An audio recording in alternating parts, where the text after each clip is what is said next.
Il a réjoui le cœur du Père. Il était nos formes pour que la vision du Père se réalise. Un sacrifice pour que la vision du Père se réalise.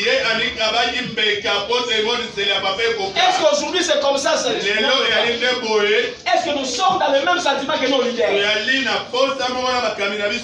Le leader a d'autres préoccupations, lui aussi il a d'autres sentiments.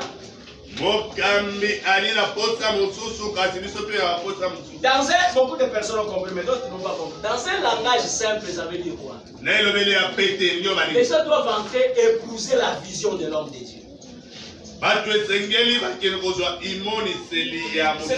Le peuple doit épouser la vision de l'homme de Dieu, s'engager. Parce que, mes chers amis, tout vrai leader, hein, tu peux tout faire pour un vrai leader. Si tu ne touches pas sa vision, tu n'as rien fait.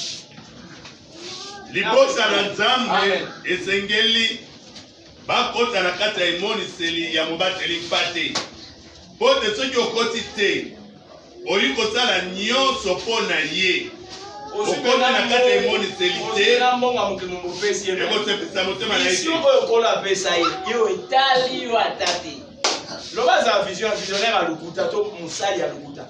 Parce que ça monte au moins de la carte, et quand on se sent, on se pense à l'orientation, ça là, et tout qui est tout sur tout ça. Yo, tu me l'as talioté. Ah, tu as un bon, on a câblé la mort. La émission de ça, les lots. Alléluia. S'il arrivera vraiment à le toucher, quand tu entres, tu commences à faire des choses qui font avancer cette vision-là. Yo aussi mamotema na yena tango kokota obani kosala makambo oyo ali kosimba imoniseli. Amen. Hein? Alors l'apôtre Paul dit ici, Thomas Paul a dit je n'ai personne qui partage mes sentiments. Thomas Paul on est là quand on va passer dans les lopes ba on est là maintenant on va. Pas cambier les lopes ba on est là maintenant on va. Ça mo cambier na déclaration mais ba tout nyonso ba ba on ba encore ta kata na sentiment na été. Yango soba yebisi bango boya to sambela bango soba kimi. Poni bakimi. Quand passe la kata bango wana te. Alléluia. Hello. Bandeko. Toute une activité monte au sala, on a compris en jeunesse. Mais ça non. Parce que boya, tu as une action monte au sala boy. Écoute, on a couru sur la moninga na ye. Et puis après l'année monte arrive ça veut moninga appeler. Ça c'est quel esprit ça? Hello. Hello. So mon oya na te ça tu partage parce que ça ne pas dernier kanga muno. Parce que ça moninga na bwani. Popo koma nini? Eh ba nga kusuka moninga mkola mwana samjio na boya na ngati. Ndoki. Alléluia. Amen. J'allais dire ça pour mais on sait que ça fait que ça va bon. Eh pasteur. Mais quand on a ça c'est ça doser. Moninga. Soki olingi kosalela nzambe bana na oyobo mais colocateur influencé mon to comme epele to kosala te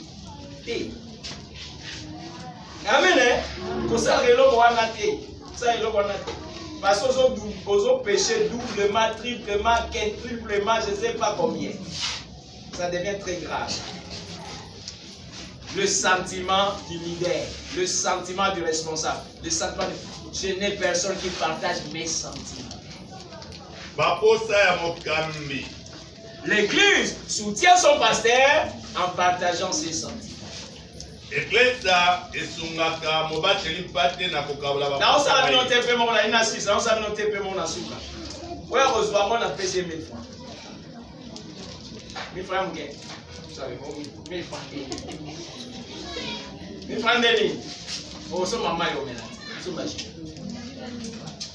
Ah, merci maman, nous avons analysé le calcul à celle qui est en ici, Amen. Amen. Mes chers amis, je parle dans un langage simple pour que nous soyons compris. Mon seul ensemble, nous sommes appelés à être. Ce qui mon seul ensemble, nous avons appelé vision est comme avoir âme. C'est le pourquoi de sa vie. Tout le monde a zola mkaka eloko ande zo pela mutema na eza na préoccupation msute oleke la kaka na vie na yeke likambo wana. C'est pourquoi on a besoin de sacrifice à ndenge parce que c'est lourd mon akata pour maîtriser à côté. motema nde kozala kokita mpe ese kaka so eloko wana esaleli esala mpe ekokisa siko yo so oza pembeni ona mondimi na ye naza collaborateur na ekipe ye na membre na église wana oyaka na okotaka na eloko wana te ozosala eloko te ozopartage na ye sentiment oza mpe na ntina na yo wana te. Amen. Toi tu as tes préoccupations à toi. Amen. C'est comme Paul dit ici. Et Paul est en train de témoigner des personnes dans ces passages. Il témoigne Timothée. Toi ici, tu dois être comme Timothée. Regardez, je vais lire attentivement pour comprendre la grandeur des paroles utilisées. Il dit ceci. J'espère dans le Seigneur vous envoyer bientôt Timothée. Il parle à qui? Il parle à l'église de Philippiens, aux Philippiens. Quand il est renvoyé, il dit, bientôt là, je vais vous envoyer Timothée. Paul n'avait pas comme disciple, comme associé, comme collaborateur, comme fils spirituel seulement Timothée. Il en avait beaucoup. Mais regarde ce qu'il dit par rapport à Timothée. Je vais vous envoyer Timothée. Chers leaders, futurs pasteurs, entrez directement dans l'école du ministère, retenez ceci. Il a beaucoup de fils, beaucoup de tout ça, mais il dit, je vais vous envoyer Timothée. Pourquoi il n'envoie pas les autres? Parce que c'est là, il ne partage pas ses sentiments. Kotinda na mutu te wazo partager na ba sentiment to pese musala moso wa kotinda yete ya kongoma musala. Basa ni bokinga ya kanga elo kwa ministère. Yo kama ti ozuye kanga po elongineza kitoko na omoni yo ndengo za bo ekende sala mission bo. Okoya otuna elo byoke akomo kwanza na mutu. Amba. Omoni mikolo je ne viens pas mais ce garçon a fait des courses et des courses. Garçon. Asema course belé eza musana na maya sana zaki. Ya sala akende koto mabe akenda komina leka kuna mpenzo mkanda songola akende pas content asala bo akende renyo moko kuna. On dirait koto donc azo sala yango. Mais si on so mpenzo to tina ki pasteur. Kaso yo bengene renyo na ezaki ani kuna ya kwanza. Yamba. Kulebeta kiyamba ndimuna ntango esili pongezwinga. Mon côté, si nous avons un problème dans l'État, l'État va avoir une raison. Parce que les sentiments de l'État, ils ont une punition pour ça qui. Ils ont une punition. Moi, je ne sais pas si je alléluia. Alléluia. Timothée. Amen. Ah, on a côté du ministère, bah pasteur bazali ebele ba kambi bazé ebele banani. Yoka lor na émission le pesa na bâtiment. Je vais vous envoyer bientôt Timothée. La routine de la vie de karaté Timothée. Afin d'être encouragé moi-même en apprenant ce qui vous concerne. Car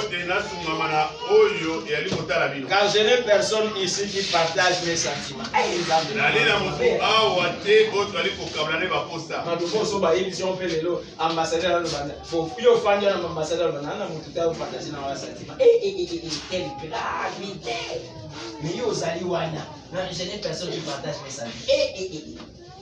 Pour prendre sincèrement à quelle votre situation. Mais le cas va partager ma sentiment à Paul. Bible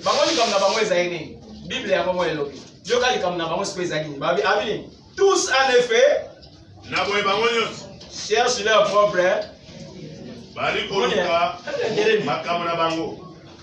Dis maman nzambe oso po sali mingi o vie beba masanga kinanga. Kende yo moko oyebisa yeti. Amen. Masanga na kena ko basa ayaka fe tokeni. Dès Pierre 5, je vais pécher. Maintenant que nous avons pas mis, comment est toqué na yo? Fallait au terrain kaka ok na yo. Pierre a kewa to éviter. Hello, na tomo alelo na lobi ko pe muisa mutu te. Amen. Parce que nous pe mo ko mo. Na dozi. So mo pe mo. Tous ces gens leur propre intérêt. Ils cherchent leur propre intérêt. Et non, c'est de Jésus-Christ. Tu vois, hein? les intérêts de Jésus-Christ, c'était les sentiments qui étaient en qui? Banoluka baposa na bango, zoka nde baposa Yesu na kati ya Paul. Yango omona moko na groupe na bango comme on Demas. Même histoire de Demas. Bafandi ka baosalela Nzambe na Paul amonika musala epasi. Passe. Bande kuna musala Nzambe yana ba zone de turbulence. Soko koti musala Nzambe Yesu. Sauter. Yesu elengi. Malamu. Eko koma na ba côté moko. Omona ndenge ezala. Omona mama moyinda kate. Soko kote ka sauter Yesu. To yoka ka mate ya bongo. Non voilà. Oh nga ko ka mote. Di nga je vais pécher. Di nga na kei na ngai. Koloba mote kende ka na malembe. Demas afandi ka bo amoni tina ngesani.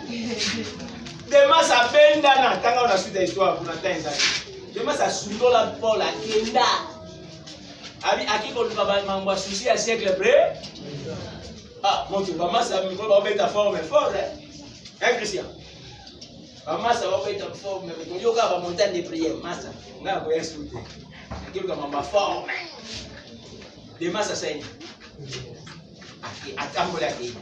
Amen hein? Amen. Je continue avec Timothée. J'ai besoin de Timothée. La première na Timothée. Il dit ceci. Vous savez qu'il a été mis à l'épreuve. Voilà ce que je venais de dire. Vous savez qu'il a été mis à l'épreuve en se consacrant au service de l'évangile avec moi. Le service de l'évangile a des épreuves.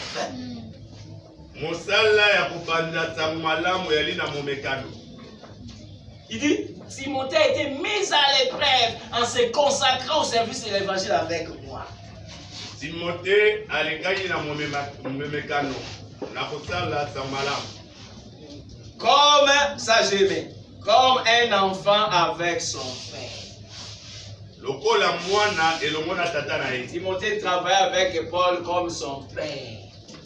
Timothée annonça na Paul lokola papa. Mwana ngo ya modèle nini bazana papa ne makambo indeli papa ne yasa nini? Akimi. Mwana. Aïe mwana ki. Il a été mis à l'épreuve. Il a travaillé durement avec moi. Il est comme un enfant avec son père. Mes chers amis, un jour, j'ai failli pleurer à la maison. Lokola mwana elongo na papa. Kolongo na nga le laranda. Namoni m'a mis ce boucher na père la maison. Vous savez qu'est-ce qui m'avait marqué? Nini etimainga. J'étais à la maison. Ayanda. J'ai cherché quelque chose, je ne pouvais pas. Je voulais résoudre quelque chose. J'ai cherché quelque chose pour prendre pour résoudre avec la situation. Pendant que je me démenais de vos salles, j'ai cherché, je me démenais. Ok, il y avait un petit qui était là. Je ne faisais même pas cas de lui. Ok, lui me regardait. Il a compris maintenant ma préoccupation, mon problème. Que j'avais besoin d'un truc pour mettre là où ça me démenait, pour décanter la situation. Je ne lui avais pas associé, je ne lui avais pas. Moi, je savais qu'il ne paye pas dans cette histoire, il n'y a rien. Lui, il est parti calmement, il ne parle même pas. Il est parti calmement. Il a pris un truc, il est venu. Il m'a dit, papa, prends ça, mettez ça. J'ai pris l'histoire qui m'a donné, j'ai mis, il y a eu des dégagements de la situation.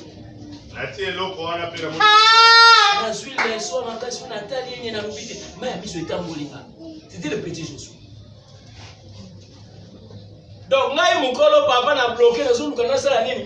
Zoom les y a za portal. Là, dans la société parce que dans ça, dans mon azar importance ou anani. Donc, il y a remarqué que azuri ngana ça le boss. Ouais, mon gelo comme on ça soit bâtir ou aller ici.